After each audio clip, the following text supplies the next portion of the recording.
ఏమంటారు మళ్ళీ తప్పు ఉందని మళ్ళీ కొండీలు వేసి మళ్ళీ తప్పు ఇబ్బంది అవుతుంది. మీరు కరెక్ట్ గా రాయండి. కొంచెం మీరు కరెక్ట్ రాసుకుంటారు అని చెప్పి రైతులు మా ఏరియా రాసి పోయినదే రాయరు ఎక్స్ట్రా రాయమంటలేదు. 30% మన వడ్డరాళ్ళకి ఎవరిని మిగలలే ఇక 60-70% పైన కిందకే లెక్క.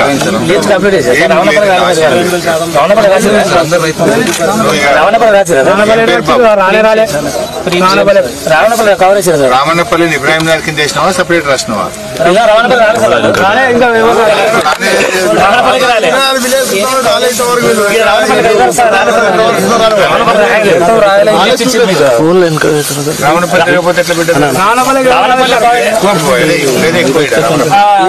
కూరగాయలు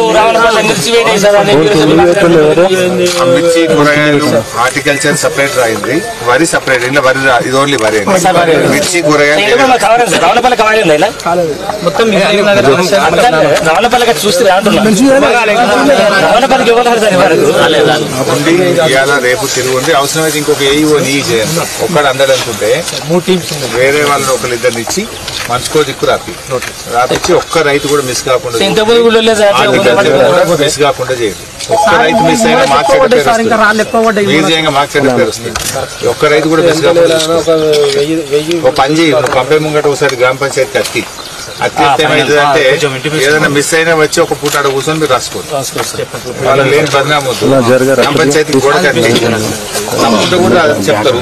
రానోళ్ళు పుల్ల పుల్ల చేపిస్తారు. నువ్వు బాధపడకు. ఎడకు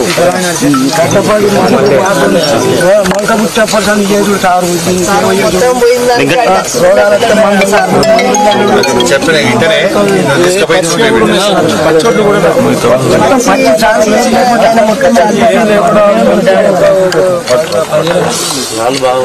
ప్రతి రైతు రుణమాఫీ అయిందా బిడ్డ? ఎంత ఉన్నది? 4 ఎకరాల నీకు అప్లై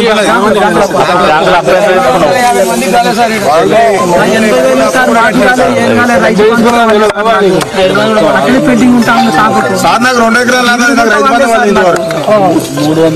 ఇప్పుడు గుట్టాలు ఉన్నది ఒక 60 ఎకరాలు మాట్లాడి వైట్ రాదు. ఖచ్చితంగా ప్రతి రైతును చూసి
అందరికీ నమస్కారం. ముఖ్యంగా మొన్న ఉదయం పూట వడగళ్ల వానతో సిద్దిపేట జిల్లాలో తీవ్రమైనటువంటి నష్టం జరిగింది. ఇవాళ రైతులు చాలా ఆందోళనలో ఉన్నారు. రాష్ట్ర ప్రభుత్వం పంటల బీమా చేస్తామని శాసనసభలో బడ్జెట్లో నిధులు కూడా కేటాయించి మొండిచేయి చూపింది. నిజంగా పంటల బీమా చేసుంటే ఇవాళ రైతులందరికీ మేలు జరిగేది. అసెంబ్లీలో చెప్పి బడ్జెట్లో నిధులు పెట్టి పంటల బీమా చేయకుండా రాష్ట్ర రైతాంగానికి తీవ్రంగా అన్యాయం చేసింది ఇవాళ కాంగ్రెస్ ప్రభుత్వం. పంటల బీమా బడ్జెట్లో పాస్ అయ్యి కూడా చేయకపోవడం ఇది రాష్ట్ర ప్రభుత్వం యొక్క తప్పు. అందువల్ల పంటల బీమా కింద రైతులకు ఏ రకమైన సాయం అయితే అందుతుందో ఆ రకంగా ఎకరానికి 25,000 రూపాయల ఆర్థిక సహాయం చేసి రైతులందరినీ కూడా ఆదుకోవాలని చెప్పి ఈరోజు నేను ప్రభుత్వాన్ని డిమాండ్ చేస్తా ఉన్నా. ఇప్పుడు నేను చినకోడూరు మండలం ఇబ్రాహీం నగర్ గ్రామంలో ఉన్నాను. ఇక్కడ ఏ రైతుని అడిగినా రుణమాఫీ కాలేదని చెప్తా ఉన్నారు. అంటే కేవలం ఒక 40 పైసలు రుణమాఫీ అయింది, 60 పైసల మందికి ఇంకా రుణమాఫీ కాలేదు. రైతు బంధు గురించి మాట్లాడిస్తే ఆటాన మందికి కూడా రైతు బంధు పడలేదు, ఇంకా ఆటాన మందికి రైతు బంధు డబ్బులే రానటువంటి పరిస్థితి ఉన్నది. అంటే ఈ రకంగా ప్రభుత్వం మాటలు ఎక్కువ, రేవంత్ రెడ్డికి చేతలు తక్కువ. రేవంత్ రెడ్డికి మాటలు కోటలు దాటుతున్నాయి. రుణమాఫీ అయిపోయిందంటుండు. నేను మొన్న అసెంబ్లీలో అడిగినా, అయ్యా బట్టి విక్రమార్క గారు రండి మా సిద్దిపేటలో ఏ ఊరికి పోదామో రండి, లేదు నీ మదిరే నియోజకవర్గంలో ఏ ఊరికి రమ్మంటే వస్తా, అందరికీ రుణమాఫీ అయితే నేను ముక్కు నేలకు రాస్తా, నువ్వు రాస్తావా అని అడిగిన. అసెంబ్లీలో కూర్చొని మాట్లాడుతుండ్రు తప్ప ఇలా గ్రామాల్లోకి వచ్చి మీరు మాట్లాడతలేరు. పాపం మా రైతుల పరిస్థితి ఏంది? ఇప్పుడు ఇక్కడ పెద్ద ఆయన కొంతం నర్సయ్య ఇలా మాట్లాడిస్తే పాపం వాళ్ళ రైతులు నాకు రైతు బంధు పడలేదు, రుణమాఫీ కాలేదు, దాని సోపతికి ఇప్పుడు వడగళ్ల వానబడి పంట అంతా కూడా నష్టమైందని చాలా బాధపడుతున్నటువంటి పరిస్థితి. ఒక్క సిద్దిపేట జిల్లాలోనే 12,000 ఎకరాలకు పైగా మొన్న పడ్డ వడగళ్ల వానకు నష్టం జరిగింది. గత వారం వడగళ్ల వాన పడి గత వారం దాదాపు 3-4 ఎకరాలు పోయింది, ఈ వారం 12,000 ఎకరాలు పోయింది. అంటే రెండు కలిపితే 16,000 ఎకరాలు ఒక్క సిద్దిపేట జిల్లాలో నష్టం జరిగింది.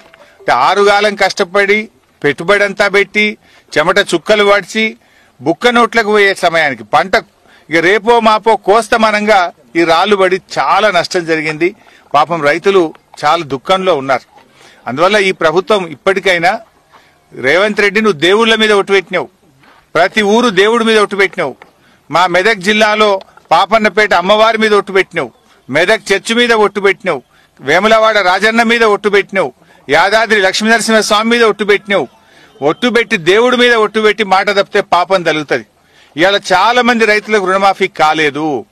ఇప్పటికైనా రుణమాఫీ డబ్బులు మొత్తం విడుదల చేయాలని చెప్పి నేను కాంగ్రెస్ ప్రభుత్వాన్ని రేవంత్ రెడ్డిని డిమాండ్ చేస్తున్నా. ఇప్పుడు నా చినకోడూరు మండలం, నా నియోజకవర్గం చినకోడూరు మండలంలో ఇప్పటిదాకా రుణమాఫీ అయిన రైతులు ఎంత అంటే 5,300 మందికి రుణమాఫీ అయింది. కానోళ్ళెందరూ అంటే 7,352 మందికి గాలే.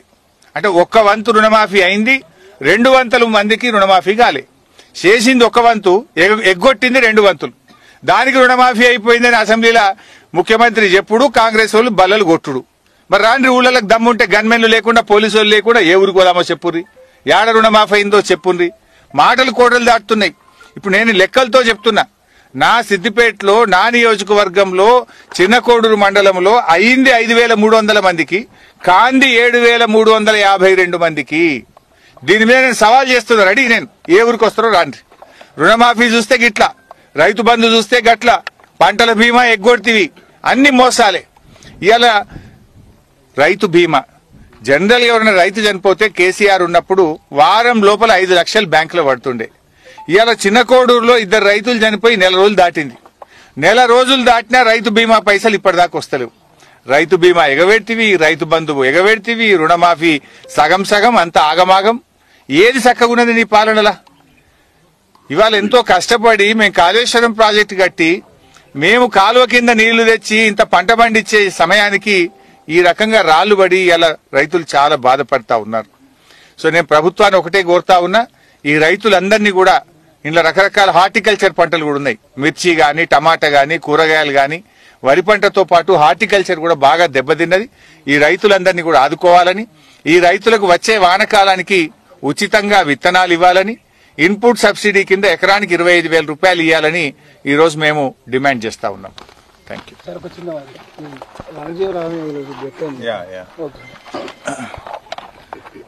పద్మశ్రీ అవార్డు గ్రహీత వనజీవన పద్మశ్రీ అవార్డు గ్రహీత వనజీవి రామయ్య గారి మృతి పట్ల బీఆర్ఎస్ పార్టీ తరఫున తీవ్రమైన సంతాపాన్ని వెలుబుచ్చుతా ఉన్నాం. పాపం ఆయన భార్య జీవితమంతా కూడా చెట్ల పెంపకం కోసం, అడవుల పెంపకం కోసం ఆయన తన జీవితాన్ని మొత్తం కూడా త్యాగం చేసినటువంటి మహనీయుడు. ఆయన ప్రతి క్షణం కూడా ఒక్కొక్క చెట్టును కూడా కాపాడడానికి ఎంతో ప్రయత్నం చేసిండ్రు. ఈ రేవంత్ రెడ్డి ఇవాళ ఏదో సంతాపం ప్రకటించినట్టున్నాడు. ఇది ఎట్లుందంటే హంతకుడే సంతాపం చెప్పినట్టున్నది. చెట్లు నరకుడు రేవంత్ రెడ్డి వంతు, చెట్లు పెట్టుడు రామయ్య వంతు. చెట్లు పెట్టి అడవులను పెంచిన రామయ్యకు ఇలా రేవంత్ రెడ్డి గారు సంతాపం చెప్తుండ్రు. ఇది ఎట్లుందంటే హంతకుడే సంతాపం చెప్పినట్టున్నది. నువ్వు హార్టికల్చర్ యూనివర్సిటీలో 100 ఎకరాల్లో ఉన్న చెట్లన్నీ నరికినవు.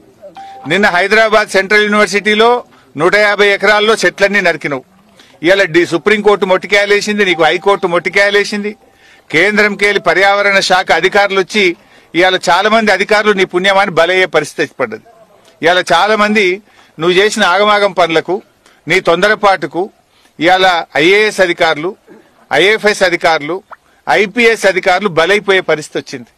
ఇవాళ వాళ్ళు ఉద్యోగాలు పోయే పరిస్థితి ఏర్పడ్డది, వాళ్ళు జైళ్లకు పోయే పరిస్థితి ఏర్పడ్డది. ఇది ఎవరి పుణ్యం? రేవంత్ రెడ్డి యొక్క దుందుడుకు చర్యల వల్ల, తప్పుడు పనుల వల్ల, ఆగమాగం పనుల వల్ల నీ తప్పుడుకు ఇలా అధికారులు బలైపోయే పరిస్థితి ఏర్పడ్డది. ఇక వనజీవి రామయ్య గారికి నువ్వు సంతాపం చెప్తే నవ్వుతున్నారు. ఇవాళ పాపం రామయ్య గారు ఆయన జీవితాన్ని త్యాగం చేసిండు.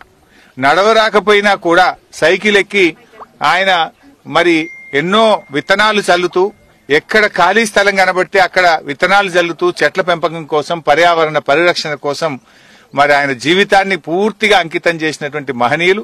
వారి కుటుంబానికి, వారి మృతి పట్ల ప్రగాఢమైనటువంటి సానుభూతిని తెలియజేస్తూ వారి ఆత్మకు శాంతి చేకూరాలని, నిజంగా రామయ్య గారి ఆత్మశాంతి చేకూరాలంటే ప్రతి ఒక్కరం కూడా వారిని ఆదర్శంగా తీసుకొని మొక్కలు పెంచండి, పెట్టిన మొక్కలను కాపాడండి. అడ్డదిడ్డంగా చెట్లు నరకొద్దు. చెట్లను కాపాడితేనే అవి మనను కాపాడుతాయి. మంచి వర్షాలు పడాలన్నా, వడగళ్ల వానలు పడకూడదన్నా, మరి ఉష్ణోగ్రత కంట్రోల్ కావాలన్నా, భూసారాన్ని కాపాడాలన్నా చెట్టు మానవ మనుగడకు చాలా చాలా ముఖ్యమైనటువంటిది. అందరూ కూడా ఈ చెట్ల పెంపకంలో రామయ్య గారిని ఆదర్శంగా తీసుకుందాం, రామయ్య గారి బాటలో నడుద్దాం.